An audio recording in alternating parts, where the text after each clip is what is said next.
the only way that somebody can truly see your soul is if you're willing to get emotionally naked. Not physically naked, but emotionally naked. And emotional nakedness is really the foundation for true love and for lasting love. So you can never really love somebody, and they can never see who you are and fall in love with the person that you are unless you just take your walls down and you let them see all of who you are.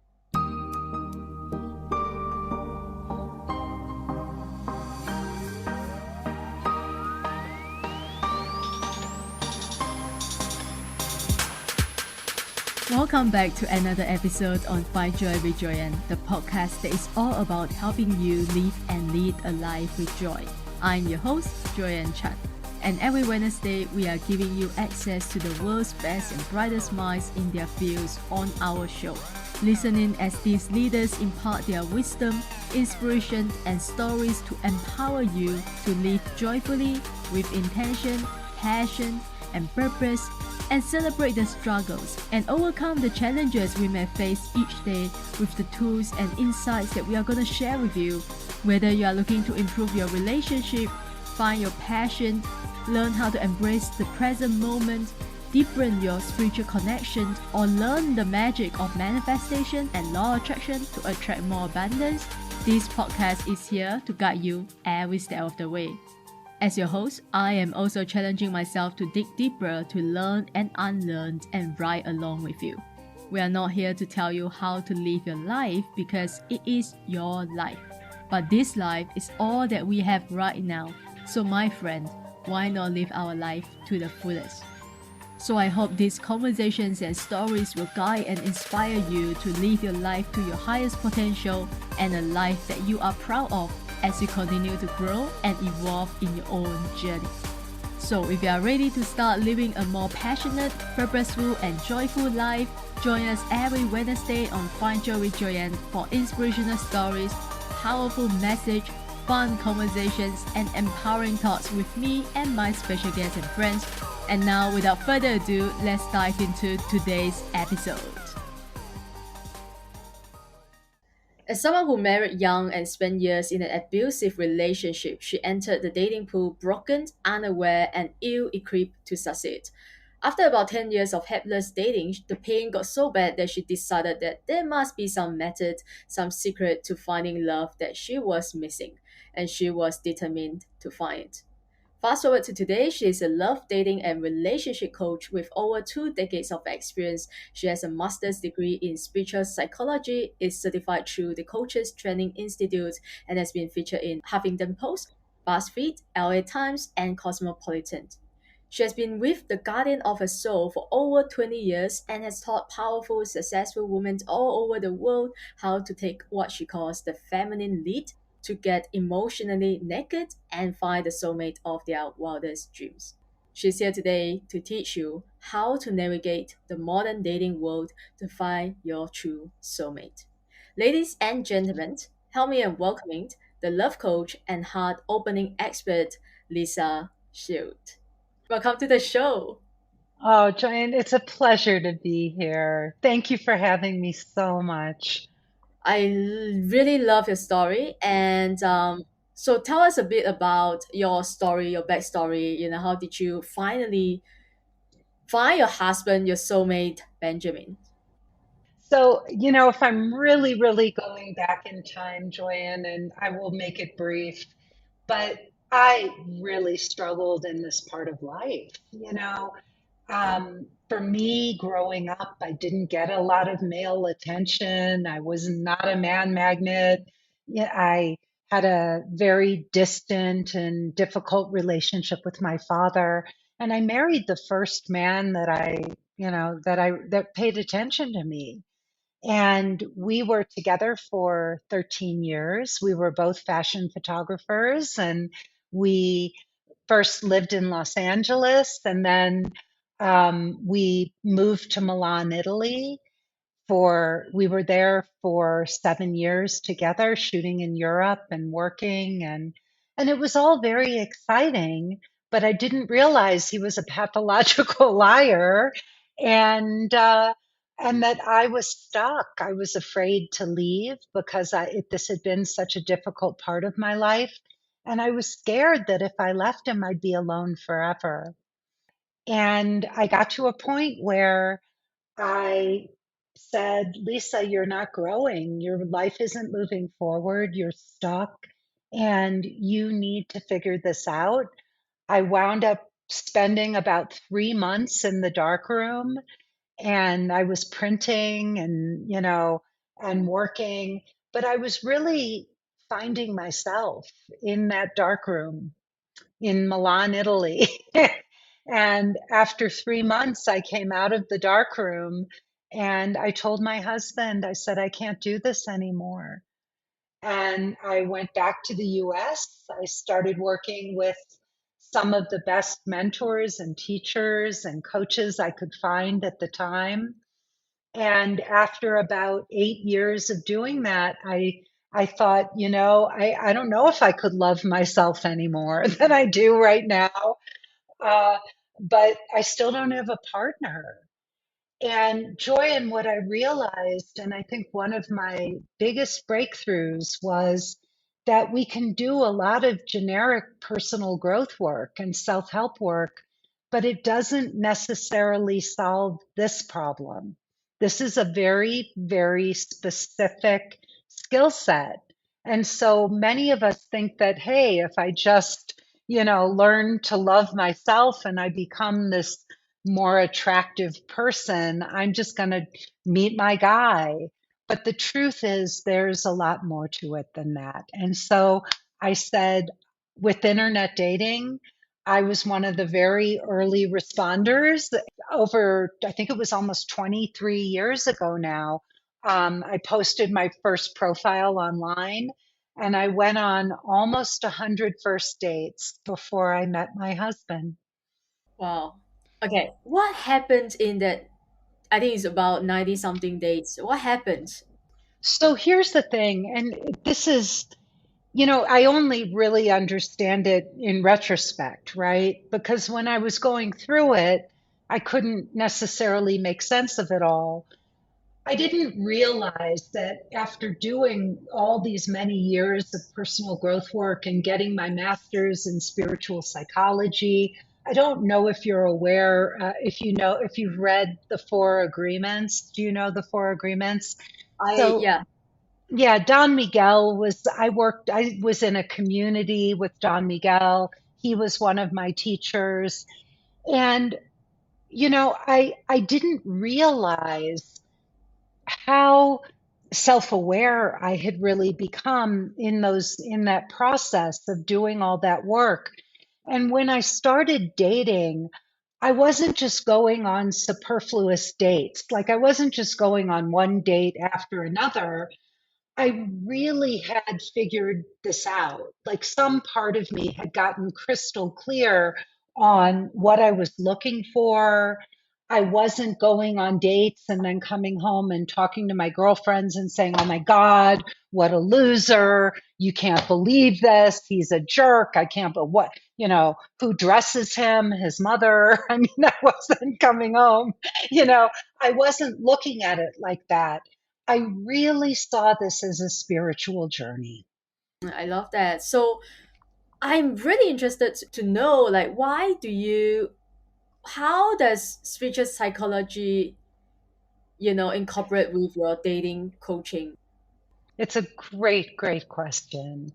So, life is a co creation, right, with the spiritual forces of the universe. And what I realized was that I wanted a partner. I knew that there must be some wonderful men out there for me. But I also knew that the reason I was single was because I still had things to learn, that my desire for a partner didn't match with my ability to relate to men, right? So I had a lot to learn. And where spirituality came in is first that life is a journey. Our experiences are teaching us so that we can grow and learn and evolve. We can go to school to learn. We can go to a therapist. We can go, to a self-help workshop. But for me, what I realized was that I had to go on this journey. I had to find myself as a woman. I had to find how to talk to men, how to relate to them. I had to discover what men want from me as a woman.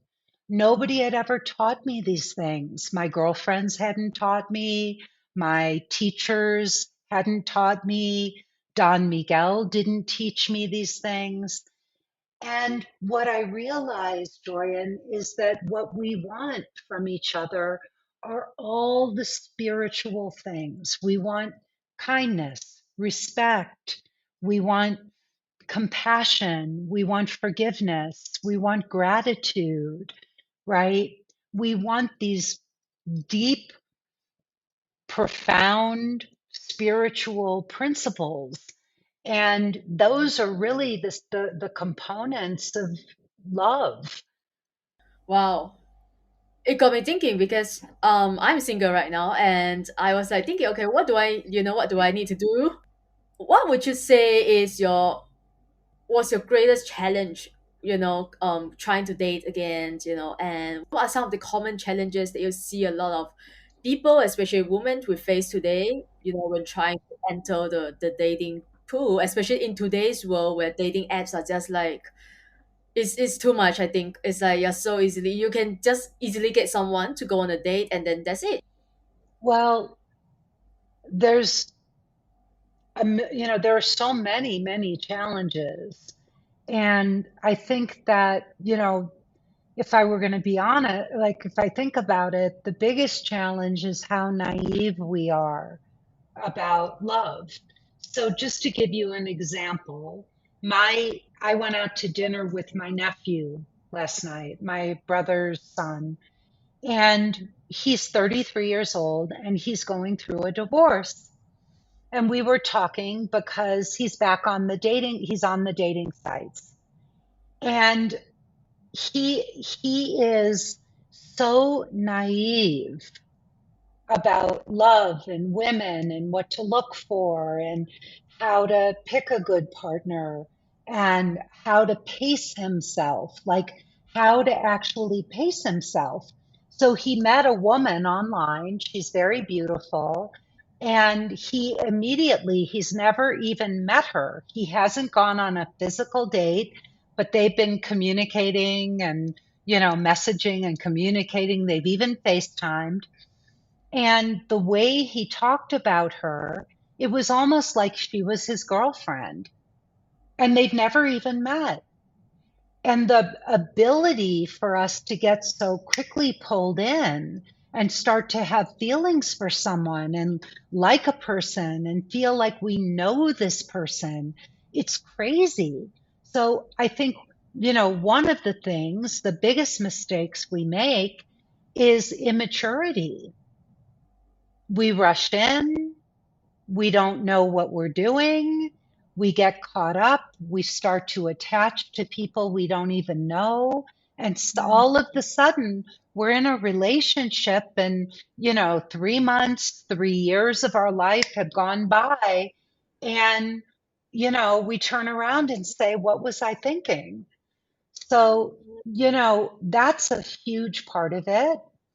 The other thing is not knowing how to use the dating apps.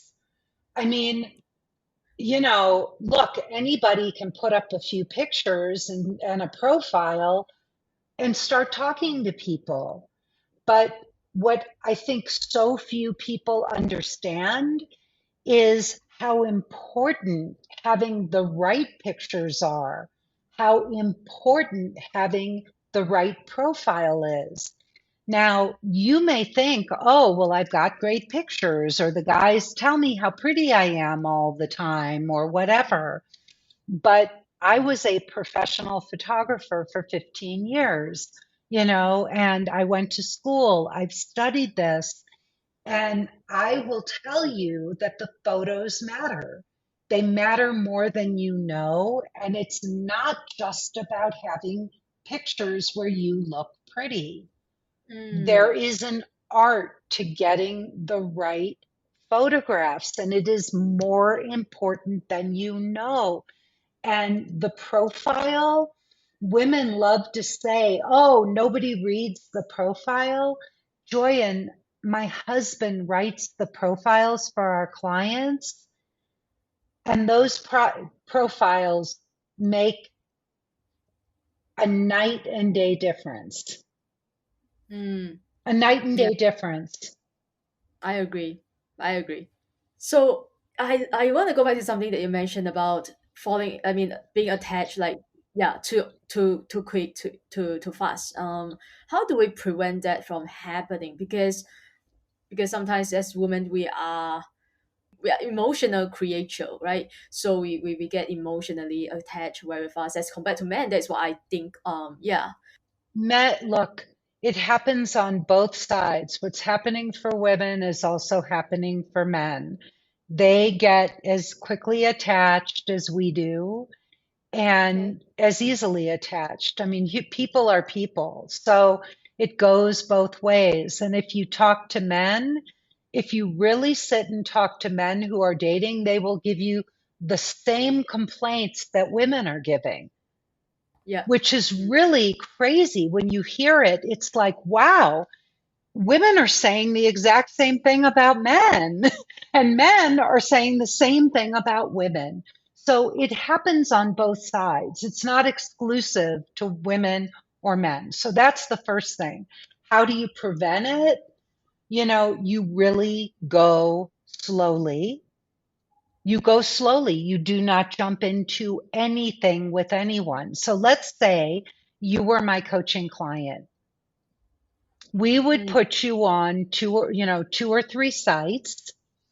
We would have you date multiple men. You would not get sexually involved with any of those men mm, at all. You don't go to their houses. They don't cook you dinner. You don't go get it. You don't invite them to your house.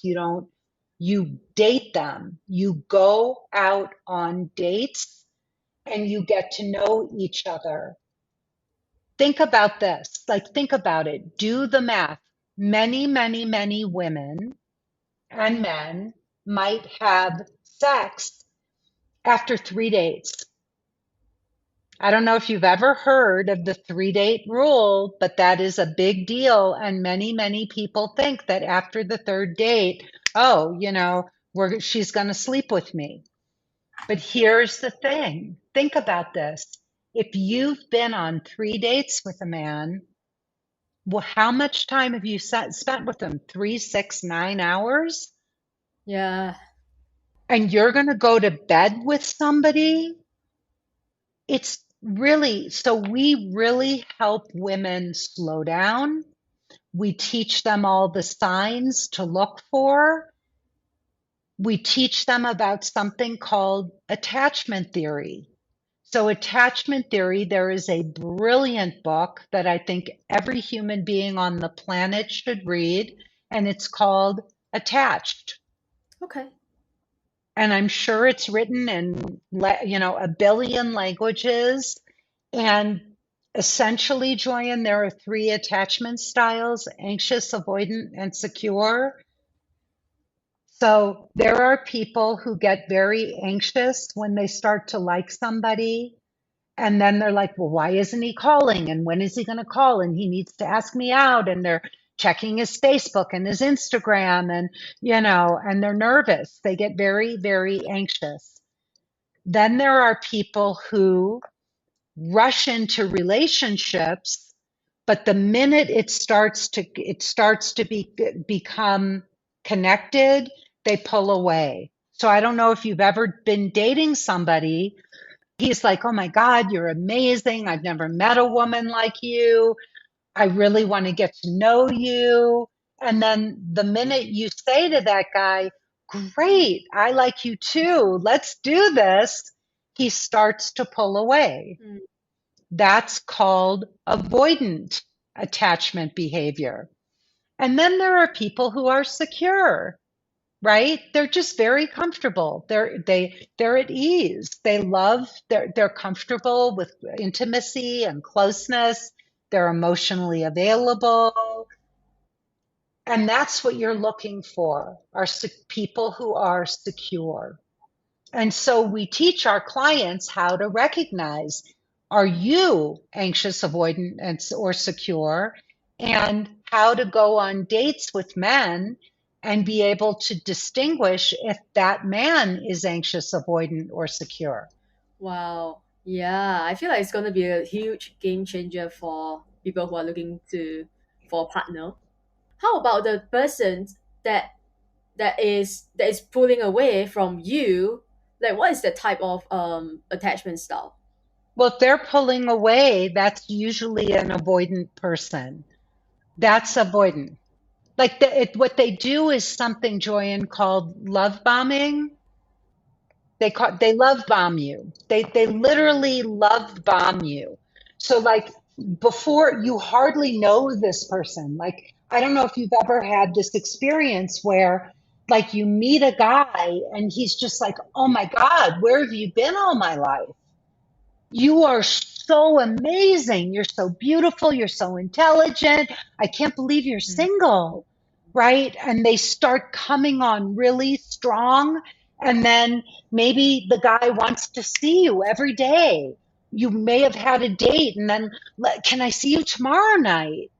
What are you doing the next night? Like, oh my God, this is incredible. I've never felt like this. And you start to think, oh my gosh, I've met my person, right? This is so amazing. He really likes me. And then you start to have feelings for him, and it can last 3 weeks or 3 months, and then he disappears. Right. Why would people do that actually? Like, why would they love bomb you? Like, if they really like you, if they didn't like you, why would they say all these things? Like to impress you, or to just want you to have sex with him, or I mean, like, what is the intention? It's a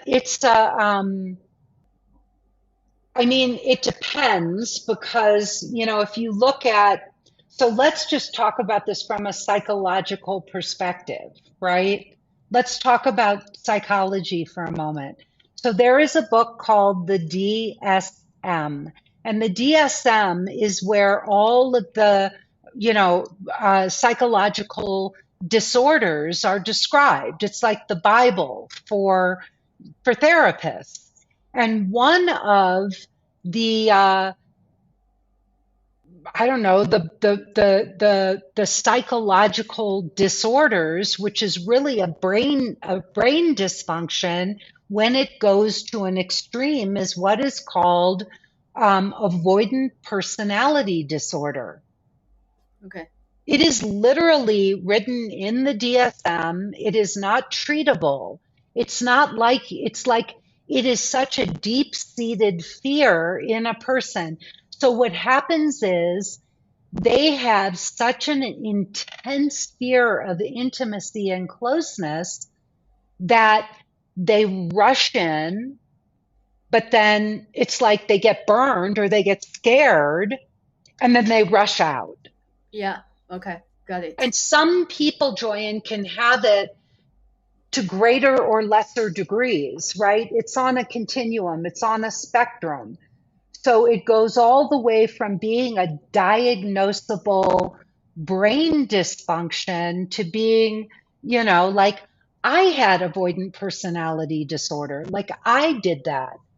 I used to suffer from that, but I worked on myself and I educated myself and I worked on my behavior and I learned how to become comfortable with closeness and intimacy. I taught myself how to do it. Wow. It's not easy to do without a therapist or without help, but I realized that in all of my relationships, every relationship I ever I had one foot in and one foot out. Yeah.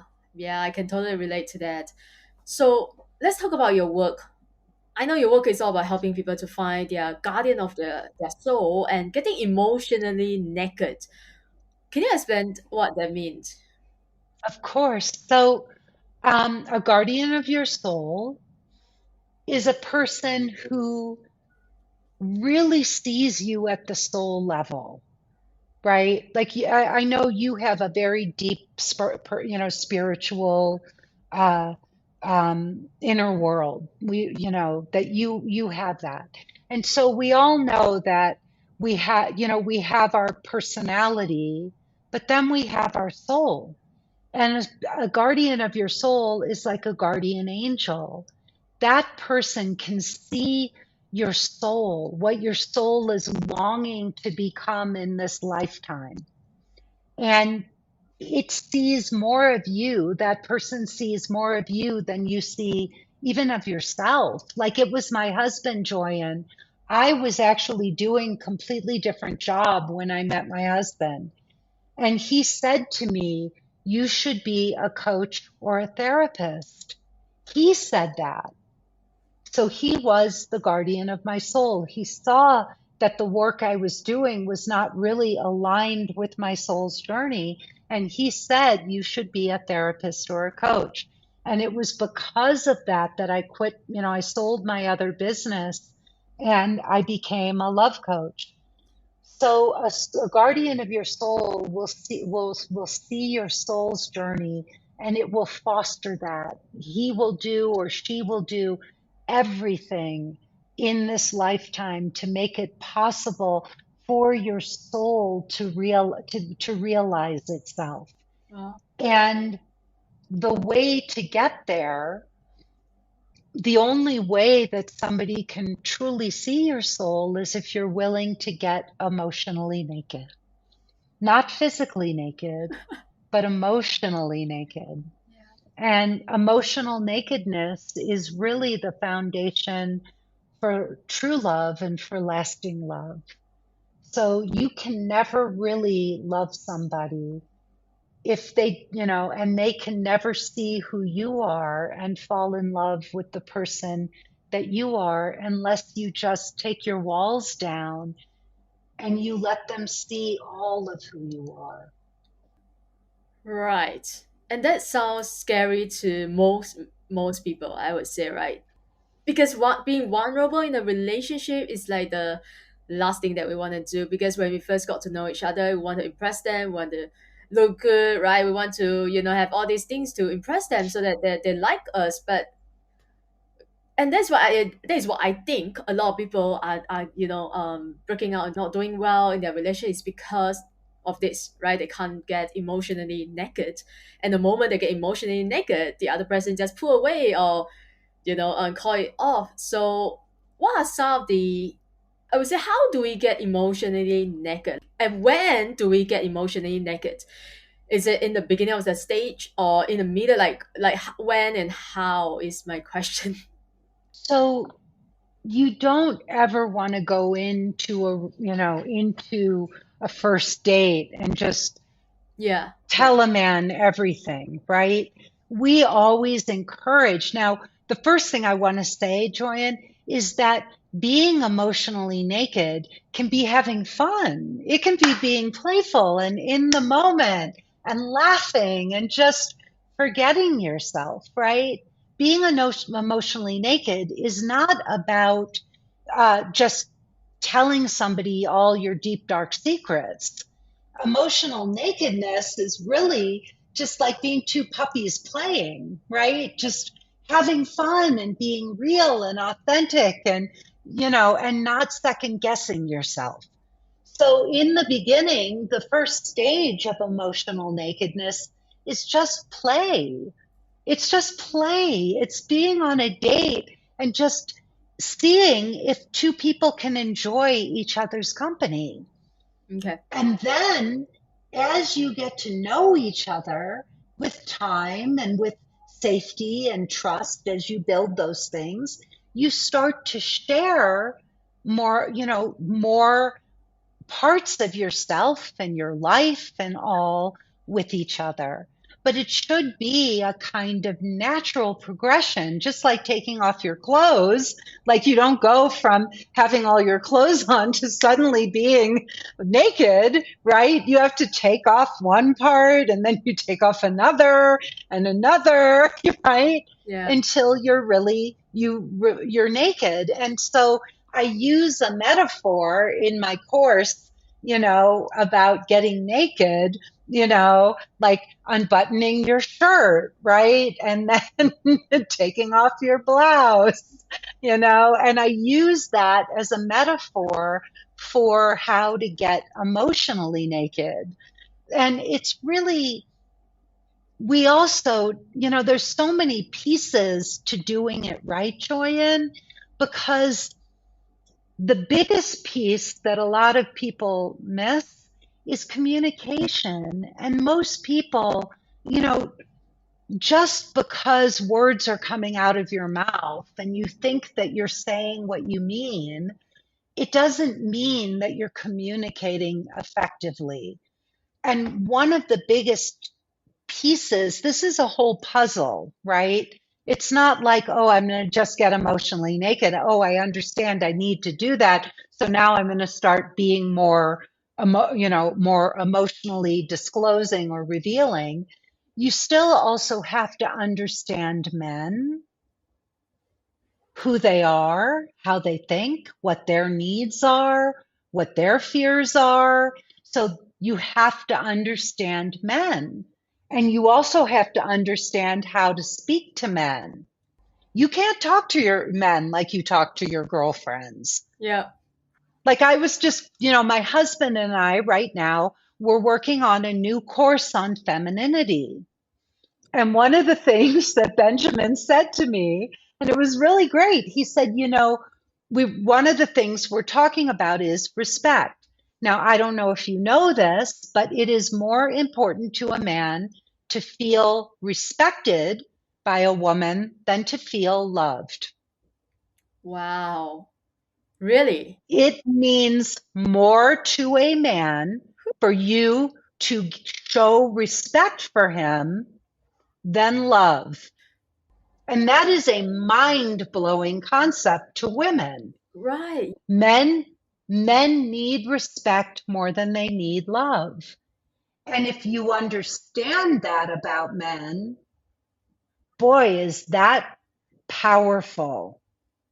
Imagine how empowering it is to be able to know that all of your communication with men has got to come from a place of respect. Most women nag, mother, blame, shame, talk down to men, lecture men. And that's the opposite of respect. No wonder they're not getting the results that they want. Joy, and I would never talk to my husband that way, Yeah. ever, in 20 years. Mm. And I mean, all he has to do is give me a look and I shut up. but I'm not kidding. but are all men the same? Because Yes. really, wow. Okay. Go. I want you Uh-huh. tomorrow to talk to some of the men you know and say, what is more important to you to have from a woman, love or respect?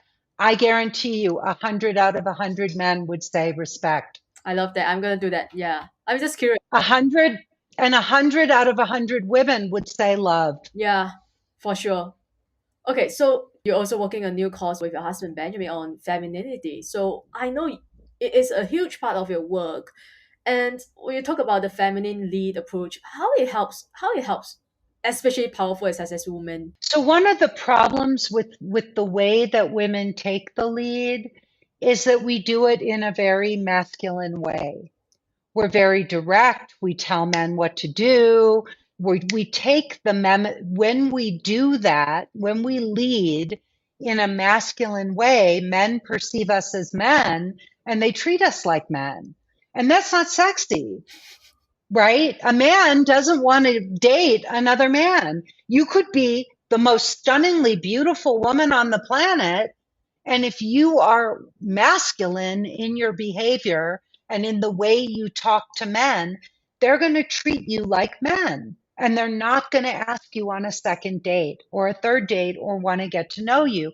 So women can still lead.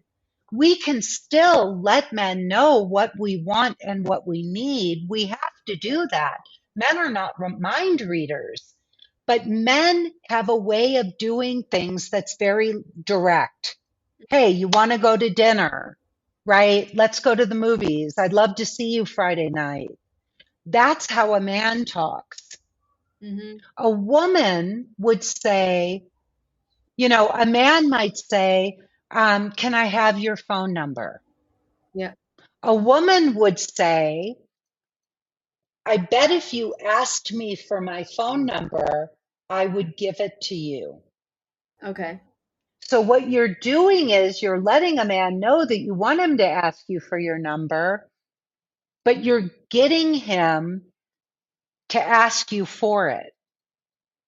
So you're imbuing him with the power to take the lead. Men do not, this is another thing to know about men.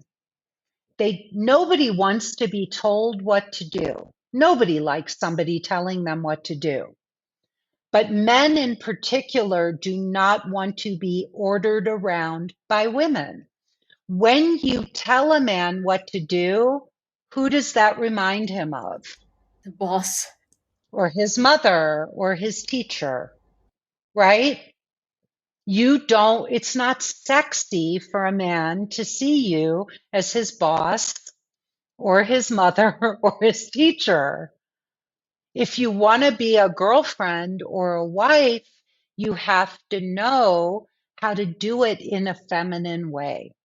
Okay, well, I love this topic because I am someone who is very ambitious, and so how can we as ambitious women or as entrepreneurial successful women effectively balance our personal life, I mean our career, our business, our, because we have to be very masculine in that area, right? In order to get things done.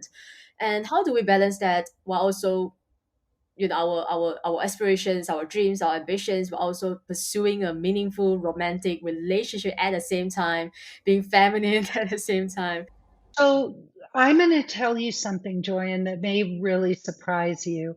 If you are a leader in your work, in your business life or your work life, and you have men who work under you, I highly recommend that you speak to them, even them, in the way that I'm going to tell you, because I'm just going to tell you men will bend over backwards. They will do anything for you if you treat them with respect, and especially if you're their boss, right? So it is so effective to say to a man, would you please whatever. Would you please have that report on my desk tomorrow at 9 a.m.?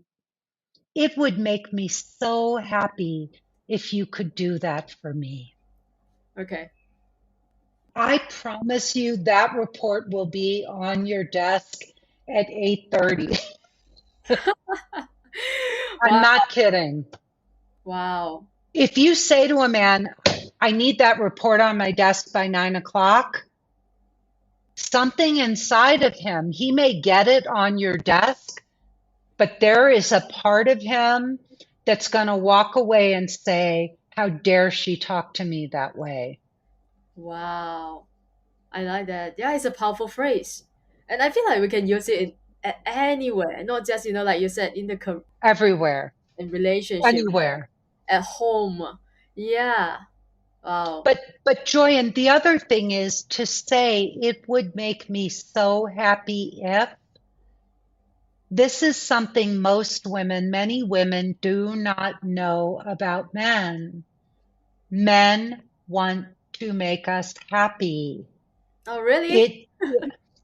It Men want to make us happy. Now, if you talk to them the wrong way, they're going to be brats and they're purposely not going to make us happy. But Yeah. if you talk to them with respect, they will do everything, everything. You will find men running to carry your books into the office, to grab your bag, to get you coffee, to do anything. I'm serious. You will see. And it is so simple and it is such a small shift. But you just say, and I know this sounds crazy, but if you say to a man, you would be my hero if you could go and get me, if you brought me a cup of coffee, you would be my hero. And I guarantee you that man is going to light up and he is going to go get you that coffee and he's going to put it on your desk and he's going to want you to look at him and say, thank you Wow. so much. And I'm serious. I don't care who it is. Okay. Right. I'm just writing it down. Yeah, I'm gonna start using it. I can't wait. And You would be my hero. I would love it if it would make me so happy. You know, you are such a man. You are such a great guy. It takes this much to make a man feel like a man and to make them want to do anything for you. And that's the saddest thing is that most women don't get it. yeah, it just reminds me of how my mom talked to my Yeah. father, and the way she talks to him is like, oh my god, it's completely the opposite. Yeah. Why I don't want to talk about my mom here, but yeah, it's like so many women in a relationship just don't get it, and they don't. Yeah, and it's so sad to see that. But Joyan, it crushes a man's soul, It and is. he Yeah. feels it is emasculating and shaming. And these men are so hungry. They're trying so hard. I mean, they give up and they get resentful and they shut down and they pull away, and then we get more and more angry with them. And all it would take, try it with your dad, just try it with your dad. And just, really, like when you're with your dad, just say, wow, dad, you're really my hero. You are such a great dad. I am so proud of you. You say that to your father, and that man will be walking 2 inches off the ground. Yeah.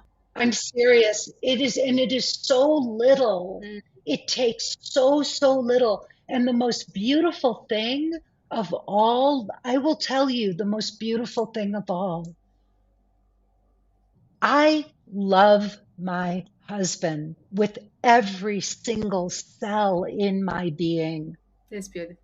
I adore this man. He is the most precious gift I have ever been given in this life. I feel so lucky to be able to share my life with him.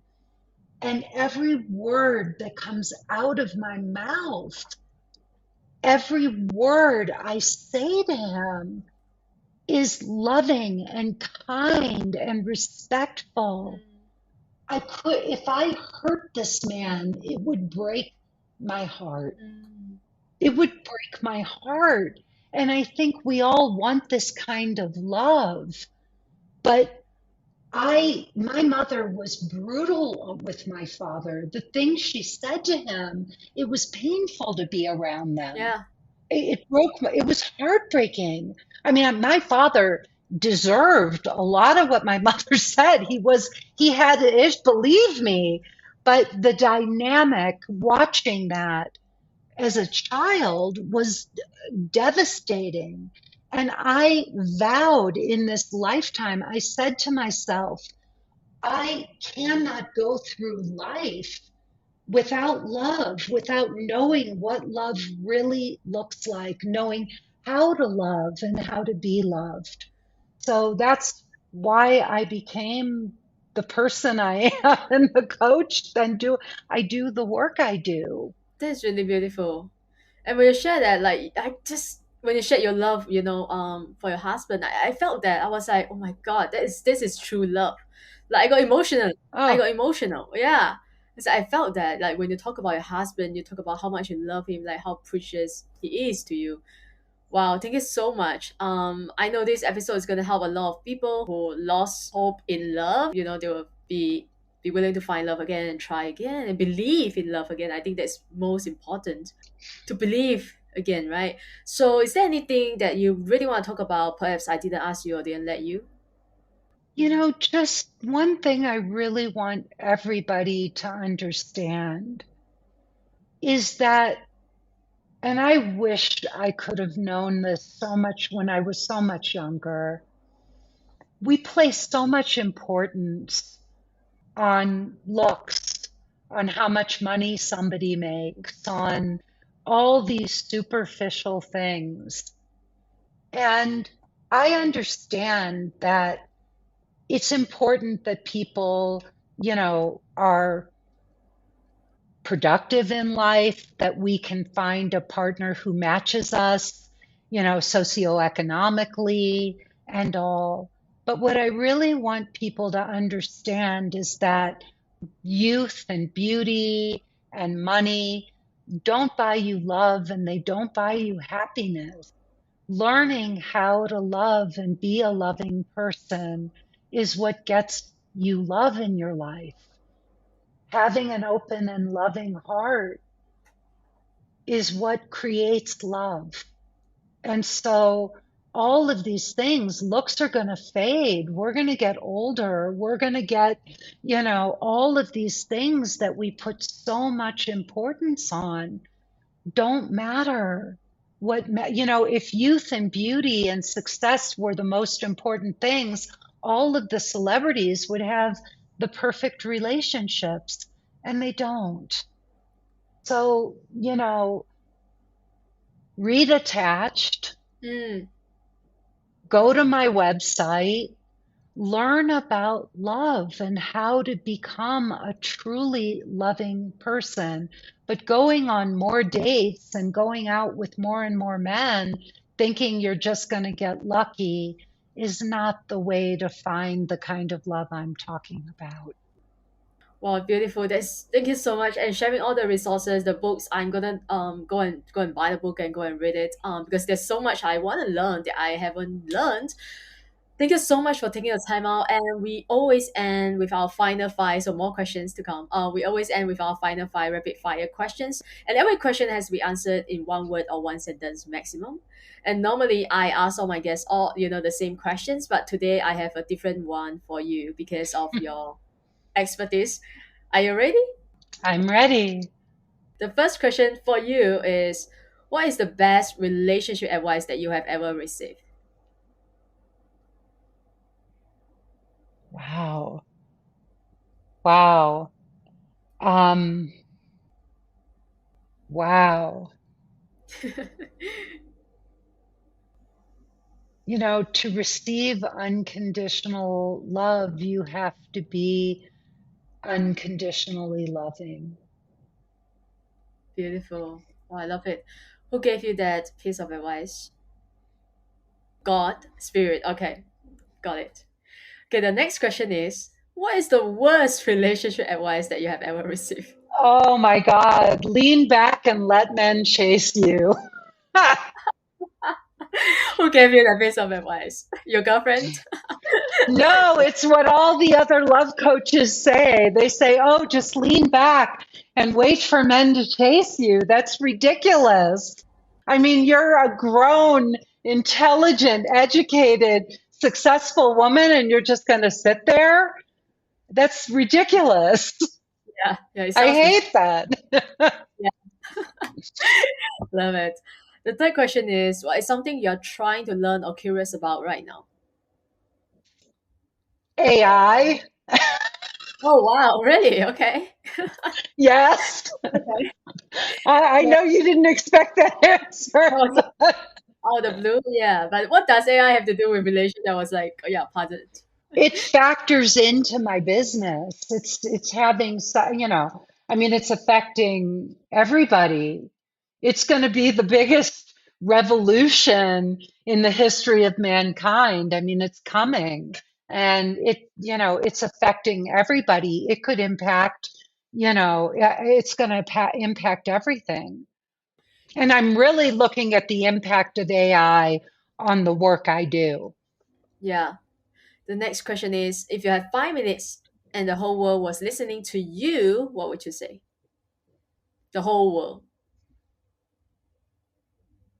Oh, love is this is the most important part of life, is having a lover and a playmate and a best friend to share it with.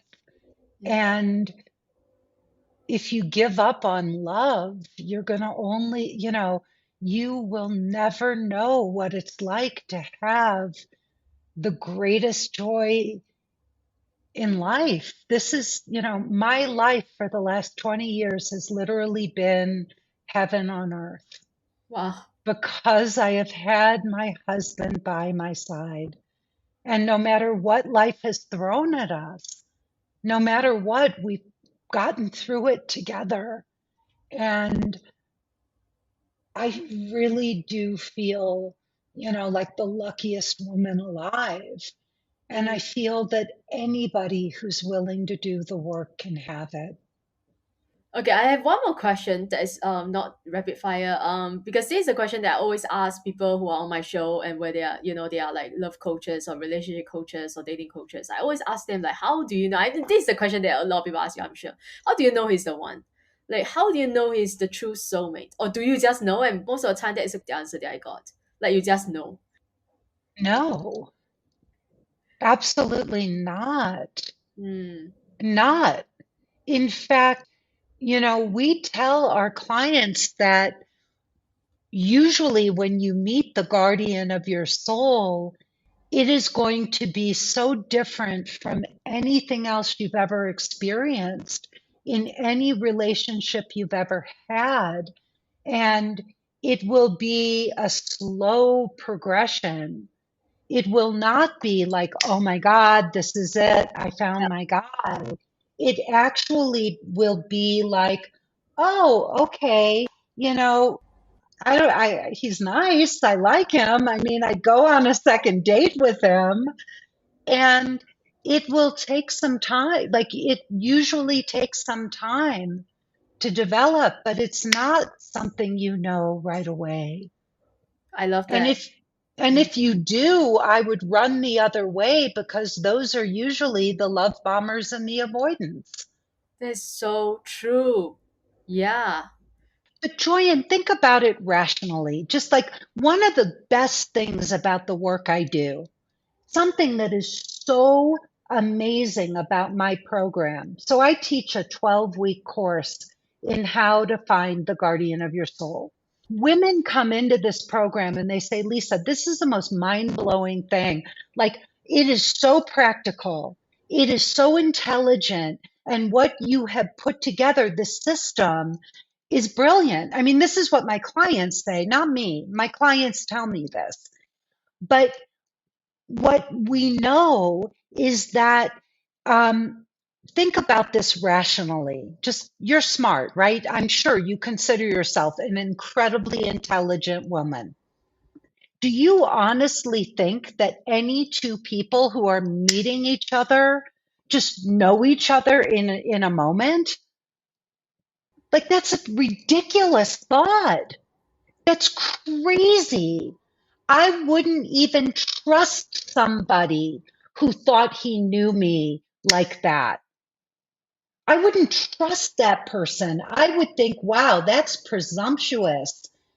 That's ridiculous that you think you could know me when you haven't invested the time to get to know me. Nobody's going to know me that fast. And if you think you do, you're really immature and you're not my person. Yeah, that's so true. Yeah, yeah, exactly. Because sometimes, when I go on a date with someone and they say, I feel like I know you for so long. I feel like I know, yeah. I'm like, I don't know you. I just met you. I mean, we're having a good time right now. It's a good conversation. right? But I spent years on the planet. Like, you don't know me. I don't know Wow. you. Like, I mean, I'm curious about you. I mean, this was a nice time. Let's spend some more time together. But Mm, I'm not going to rush into anything with anybody. I'm not 15 years old. I did that. It didn't work. I learned. Now I'm going to do it differently. So, no, I don't. I mean, I've worked with so many women, and we have to walk them through this process because it's so unfamiliar to them. It is so new, this kind of dynamic, this kind of relationship, that no, you don't know right away, and you shouldn't know right away. well, thank you so much for that answer. That is incredible and fascinating. All right, I know I'm personally learning a lot from this conversation. Now, tell my people where they can get to know you more. Go to your Yes. website or how they can work with you. What is your program? Sure. So I have um, a video, Joyan, that I want everybody to watch. So they would go to lisashield.com and they click the button. It's all over my website, and they would watch my 45-minute presentation. I don't know if you've seen it. If you haven't, I really recommend you watch it, but it's 45 minutes. And at the end of that presentation, you can sign up for a call to talk to a member of my team about working with us so that we can help you get this solved. And many of our women find true love in about, anywhere between 3 and 12 months. So, Wow. yep. That is incredible. Now I'm gonna watch the training. Yeah, I saw that when I was looking through your website, but I didn't have time to go and watch No, because I was just doing research on you. All right, guys, I know you love this episode because if not, you wouldn't watch this until the very end or listen to this until the very end. So go follow Lisa, go to her website, lisashield.com, and she has the free training for you, 45 minutes. She also has a podcast as well, and I'll put all her links in the show note below. So make sure you go and follow her and check it out and connect with her. To learn more about what I do and connect with me, follow me on Instagram at joyan.chan or visit my website as well, joyanchan.com. And we release new episodes every Wednesday, so make sure you subscribe so you never miss another episode. And I will always leave you the same way as I leave you with every other episode. Show up. The world needs you and you need you. Thanks for listening, and I wish you all a joyful and amazing day ahead.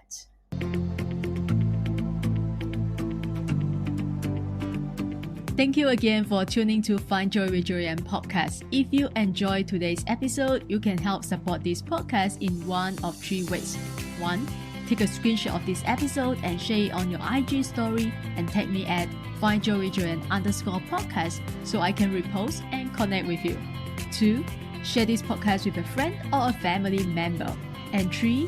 Leave a positive review on Apple Podcasts so we can continue to grow and reach more listeners worldwide. Make sure you also subscribe so you don't miss out on any episode coming Wednesday. Thanks for being here, and I will see you soon in the next episode.